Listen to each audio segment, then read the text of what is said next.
موش و گربه تا منجری آوردن که در اطراف فلان شهر درختی بود و زیر درخت سوراخ موش و نزدیک آن گربه خانه داشت. به صیادان آنجا بسیار آمدندی. روزی صیادان بنهاد گربه در دام افتاد و بنماد موش به تله به تومه موش به تله به تومه سیاه نرگیله سیاه نرگیله گربه نرگیله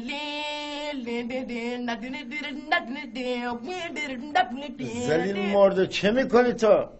برام درس میخونم. میخوام 100 سال سیاه نخونی. این چه درس خوندنیه؟ این درس هم با ریتمه خیلی قشنگه.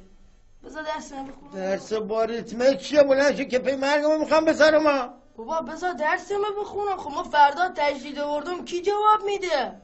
این درس خوندن تو داری نیمبونه میزنی یا داری درس میخونی؟ کدوم نیمبون داشتم این چیز حساب بزرگه.